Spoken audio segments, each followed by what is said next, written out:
There are few left alive who remember the song and dance man. Time has claimed the ones that survived the long night and I'm sure they went willingly to meet their maker. Life takes on a strange tint after a night like that. The ones still left, Bill Parker, Sarah Carter, and Sam Tennant, don't talk about it. Sam is lucky. His brain started to turn to porridge a few years back and now he has trouble figuring out how to put on his pants. He got an early reprieve from his memories. He doesn't wake up night after night, the music still playing in his ears, with tears still drying on his cheeks. The song and dance man came to Belcan with little fanfare in the fall of 1956. I had just gotten out of high school and was working as a stock boy at Handy's Hardware. I was there the afternoon that Sarah Carter burst through the door, making the bell over the door jingle like mad. George, you gotta see what's been set up by the bandstand. There's this huge tent up and this man standing in front of it yelling like a carnival barker. Sarah was out of breath and had obviously run from the park and all the way down Main Street. Her hair was whipsawed every which way and one strand stuck to the end of her nose. She gave a quick puff and blew it out of the way,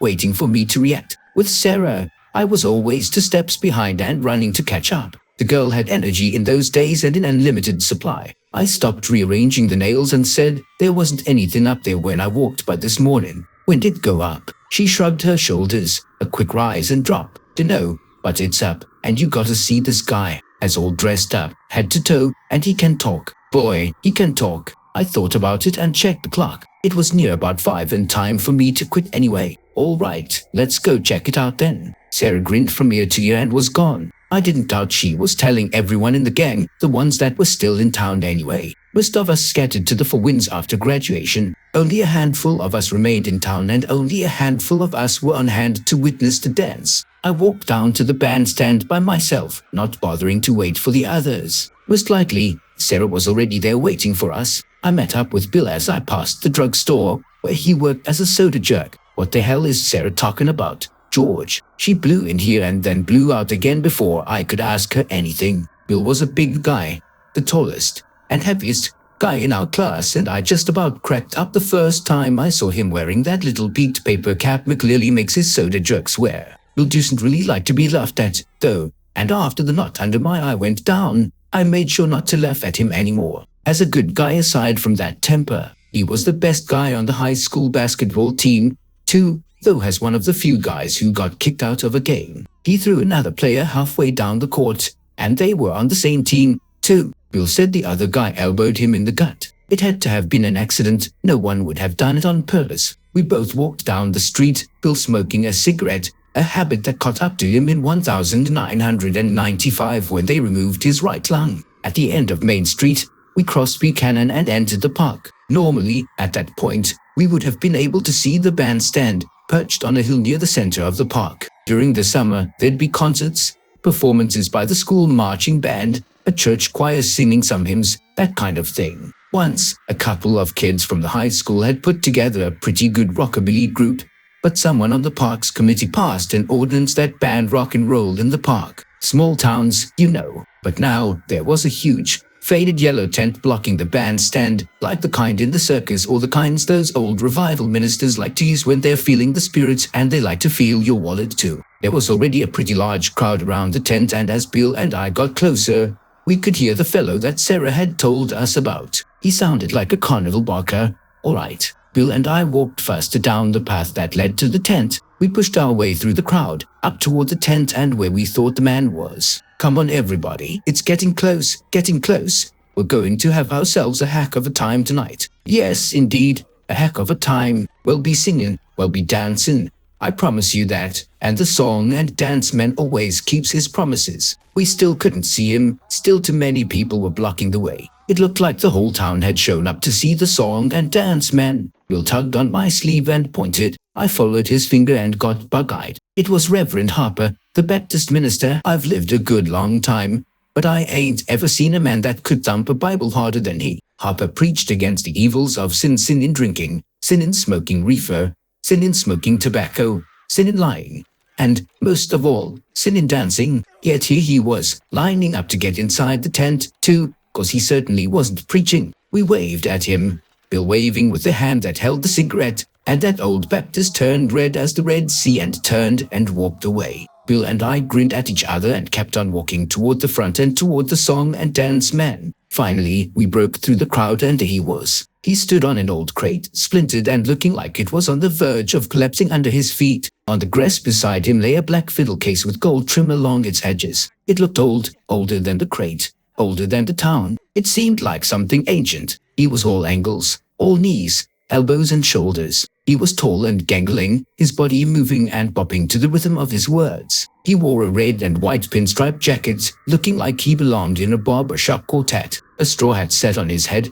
always getting pushed back or pulled forward by his long-fingered hands. Long, six-fingered hands. I started when I saw that. I had read that some folks are born with 6 fingers, but reading about something and seeing it are 2 different things. His eyes just about flashed blue lightning as he spoke, and sparks nearly flew from those white teeth, and he just never stopped talking. He didn't stop for breath, for questions, or anything. He just kept up that pattern like his very soul depended on it. All right, all right, all right, we're getting close, getting real close. Yes, we are. Are you ready to dance? Are you ready to sing? 'Cause I'm ready to play my fiddle. Yes, I am. Yes, I am. Got a fiddle at my feet and am ready to play. Ready to make those strings sing. Can you believe it? Had clap his hands, and that's as close to a pause as he was willing to do. Sarah and Sam came up to us now, having found us in the crowd. Sarah elbowed me in the rib and said, "What did I tell you? Looks like he should be in a carnival trying to get us to see the bearded lady or something." Sam nodded his head in greeting to us, which caused his glasses to slide down his nose, and he gave them a short push back up to where they belonged. He was as tall as Bill, but nowhere near as built. He was the smart guy in our gang. You had to have someone like him around to tell how to do things like take apart the principal's car and rebuild it in the school gym. Not that we ever did anything like that. "What's he selling?" asked Sam. "A dance, I figure," I said. "What's it cost?" The song and dance man must have heard him because he said, "What does it cost?" I hear you ask. Why, it don't cost $1 and it don't cost a quarter and it don't cost a dime. Folks, this will cost you nothing. Just get on in and dance to the song all night long. We all looked at each other. It was a good deal. A little free music and space to dance. There wasn't much to do in town back in those days, and there still isn't. This was almost too good to be true. The song and dance man stopped now, a minor miracle in and of itself. He dug deep in his pocket, pulled out a gold watch, checked the time, and then grinned a grin that must have shown every one of his teeth. He pocketed the watch and said, "Folks, it's time for the dance, so come on in, everyone, because it's time for the dance to begin." And with that, he hopped down from his crate, grabbed it up with the fiddle, and darted through the tent flaps. Sarah, Bill, Sam, and I nearly got mowed over in the rush to get inside, but we were still the first ones in. We stopped short when we pushed aside those big old tent flaps, but were quickly driven inside. It was huge inside. There was a hardwood floor beneath our feet that looked like it must be oak.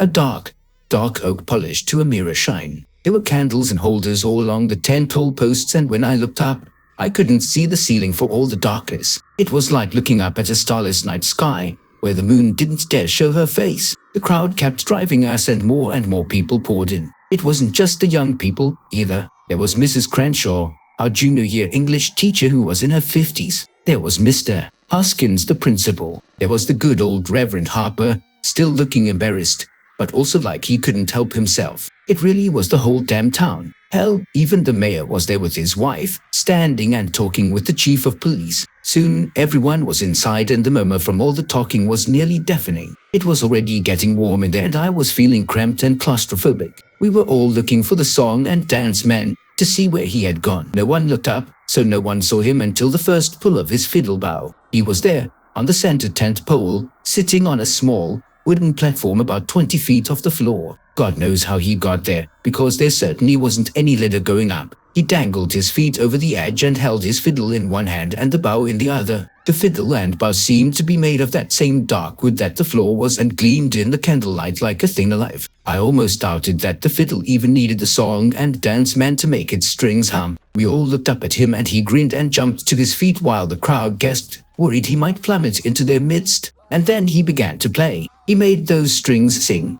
I haven't heard anyone play like that before or since, and I thank God for that every day. It made the air around us crackle and spark. It loosened the joints and jolted the mind. You felt the urge to move deep in the bone, buried in the marrow. I grabbed Sarah's hands and we began to move across the floor, and everyone followed suit, some with partners and some without. Some were doing the foxtrot, some were doing the waltz, and some of us were doing the twist. We danced, moved, shut, jived, rocked, and rolled. I passed Reverend Harper moving his feet in a clunky box step with Eloise Grandel and old battle-legs of a Catholic. I saw the mayor's wife waltzing with Dan Adams, one of our firemen. I swirled with Sarah, moving across the floor, bumping and jostling with the people around us. It was hot and getting hotter in there, and it wasn't long before it smelled of sweat and bodies moving against bodies. I felt dizzy, but we kept dancing together, kept dancing and not stopping. It was a while before I realized that the song and dance man was singing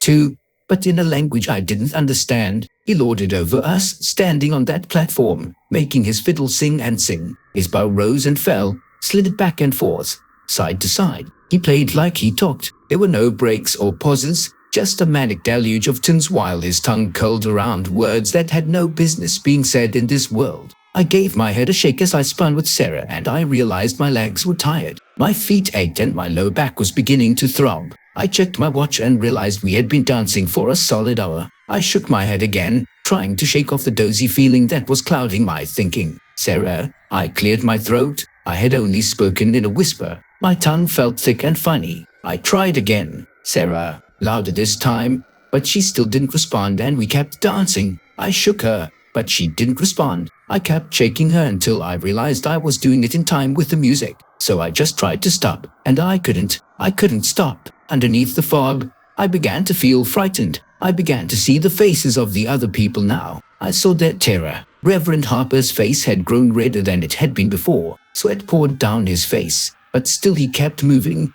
twirling Mrs. Grandel around and around, her head lolling from side to side. She had fainted, but her feet were still moving. We moved past Phil, who danced with Susie Watkins, and I saw her frightened eyes darting around the room. But Bill bobbed his head in time with the music and his glassy eyes looked at nothing in particular. The song and dance man left from his perch and kept playing, tapping his feet. His eyes were glowing in that dark, humid place. They glowed, and light glanced off the bow with each sweep. I heard a scream and swiveled my head to watch a woman drop to the floor holding her leg. She had cramped up. I was envious. She got to stop. She got to rest. My own legs felt like dead wood and the ache in my back had deepened. Then her partner stepped on her ankle and I heard the crunch from across the room. He was still dancing, his eyes blank and empty as he moved. She screamed again and started to crawl away, but instead stood up. She started to dance, bringing her weight down on the broken ankle again and again and again. I turned away, but I couldn't block the sound of her sobbing. The music ran on. I checked my watch again and it was 3 hours now. We didn't flag or falter. We kept up the same speed as the fiddle, the Deming fiddle, rapping our feet against the floor.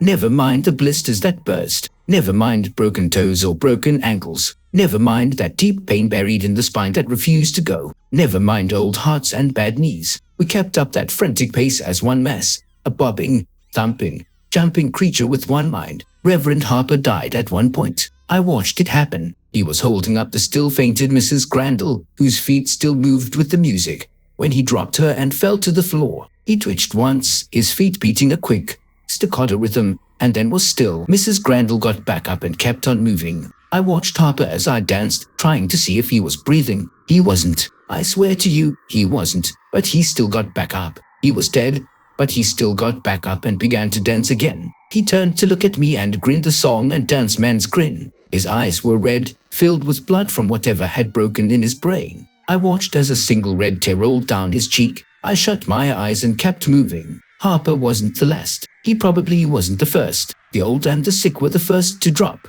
No matter what, it was exhaustion, heart attacks, hemorrhages somewhere deep inside. They died, and then they got back up and kept dancing, grinning their grins. I passed Lizzie and Sam. He had lost his glasses at some point. His eyes darted around, terribly aware. I looked at his leg and I saw a jut of some bone tearing through his denim jeans. There was a trail of blood behind him, and as he swirled, a spray landed on the legs of the people round him. He stepped on that broken leg, twirled on it, and jumped on it all in time with that fiddle. The night passed. I remember stepping on something at one point and realized I had just crushed Mrs. Dempsey's right hand. She was lying on her back on the dance floor. She had been stepped on time and again. I could even see a man's shoe print on her stomach. Her head had been caved in and her chest beneath her dress had a sunken look. And still, she was trying to get up and keep moving. The smell of blood mixed with that of the sweat and I couldn't breathe anymore. The air was thick and from all round I could hear cries and screams, but nothing that drowned out the fiddle or the song and dance man's singing. And then it stopped. I danced one more step and then stopped myself. I looked up at the platform. We all did, craning our necks upward. He was checking his pocket watch. All right, folks, that's all for tonight. The dancing is done and the morning has come. You may leave if you can walk, and you should walk quick cause this song and dance man is gonna be gone. We all stood there like stunned cattle, then marched to the tent flaps. No one ran because they couldn't. It was a miracle we could walk. Sarah stepped ahead of left, but I stayed behind. I turned and looked and saw at least 20 people still standing there. Harper was among them. They were all grinning, their eyes empty. They stood and made no sign of wanting to leave. Go on now, friend. The song and dance man has what he wants, but had be glad to add you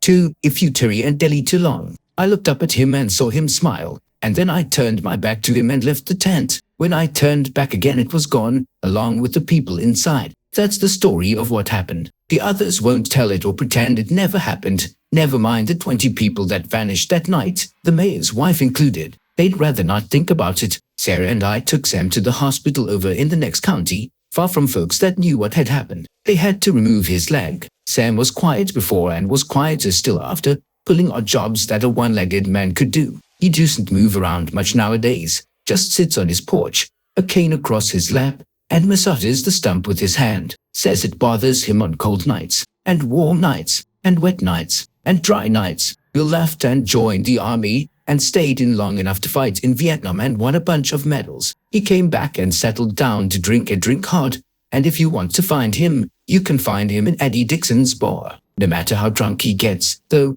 he doesn't talk about that night. None of us saw much of Sarah after. She came through the best, but that's how she always was. She left and went to college, but, like Bill, got pulled back to Belcon. She teaches over at the high school now, teaching English to the juniors. I stayed here, plugging away at the hardware store. I ran it for a while, but now I don't do much of anything. I just sit around with Sam, talking about things sometimes, though not often. If I stay too late, if I stay too long, you'll see his eyes go glassy behind those Coke bottle lenses and he'll disappear into himself, and you'll catch him humming a faint trace of a song and the hair on my neck stand on end and goosebumps rise on my arms in great knots. My foot will start to tap out a small beat on the hardwood porch and a big wide grin will spread across Sam's face. The grin of the song and dance man,